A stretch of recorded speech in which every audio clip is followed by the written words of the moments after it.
Hello everybody, welcome to Go Tarot Odyssey. How is everybody? Yay! Today we have Ivy, Beloved, and Jewel of the Sea. Ivy I love because that is what you want to spread, what you want to grow into your life, what do you want to flourish. Some of the most beautiful houses I've ever seen are ivy covered. There's a few. The next town over, I actually take this path just so I can see these homes. This particular one is an old stone house and it has oh my god, the drive and the old stone fence and everything. Ivy is just covering everything and it's so romantic and beautiful. So what do you want to cover your world and your day?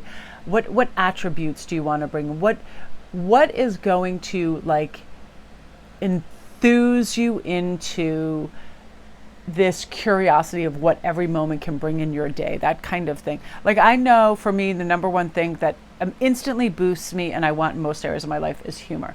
If I'm feeling, just like I need to recoup my energy, I'll put on some of my favorite stand-ups. I'll put on silly podcasts and right away just laughing a little bit brings up my vibration. So that's what I want, my day covered with humor.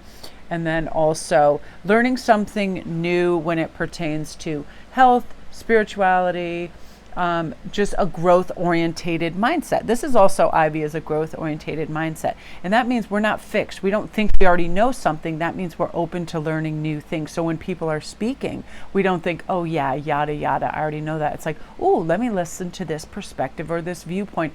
People feel so good when they feel heard. I feel like it's one of the basic human needs and it's so important. Have you ever said anything to a family member or a friend and they just checked out for something, they just went lost or they went on their phone?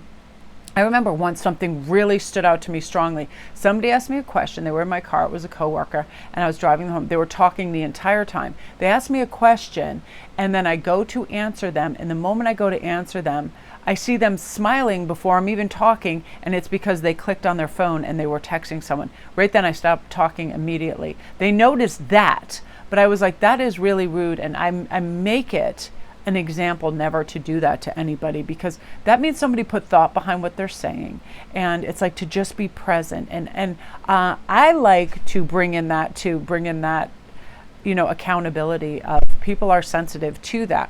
And it brings in this too, like the people in our family that we love and we care for, we should definitely show up and listen and be available and be present when they're speaking, when you're making plans, when they're sharing their day. Even if they just did the simplest thing, like they went for a walk or they cooked something, they want to share it.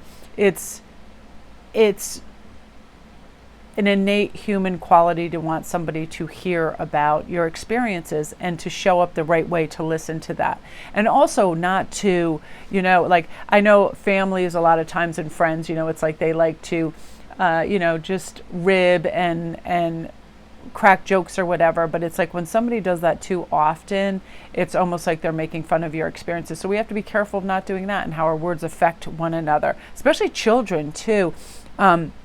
There was this stand-up comedian I was listening to yesterday, and I thought this was amazing. And he said, the phone rang and he was on a reality show and he's like, oh, it's my mom. He's like, what, I used to love hearing from her, but as soon as I got like 1 million followers and my career started to take off, all she does now is criticize me because everything that I do is out there. And as soon as she got on the phone, she's like, I can't believe you ate that on camera. I can't believe you did this.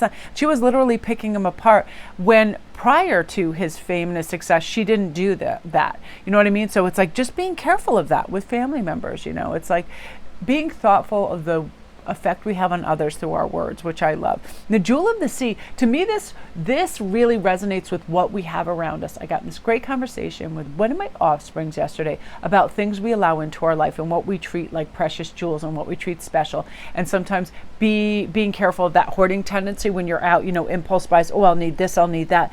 And then if there isn't a relegated, respectful place for that, say you have a hat and then all of a sudden you just start putting stuff on top of that and crushing that new hat because there isn't space. And we're saying, I would spend my hard-earned money on this.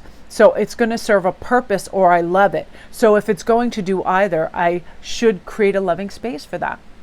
And I remember doing this years ago for my rings, buying this beautiful big blue velvet box. It looks like Tiffany, that holds like 20 some odd rings, and always placing my rings in that instead of having them just all over sinks and hanging on things, and saying, hey, I love you. You're precious to me. I'm going to take care of you. And that's sort of the jewel of the sea. Are we doing that with our things and showing them respect? You know, that it's that thing too. Like, I'm really careful. I won't throw down a dark colored cardigan or coat on the couch because one of the cats will immediately just sit on it and cover it with hair. So that sort of thing too. It's like how we look after our belongings and things that are precious to us. I don't put anything near sinks that can fall in sinks or have it drop on the floor, because Ian is a consummate vacuumer. He will suck up an entire wardrobe if you leave it on the floor. Just crazy.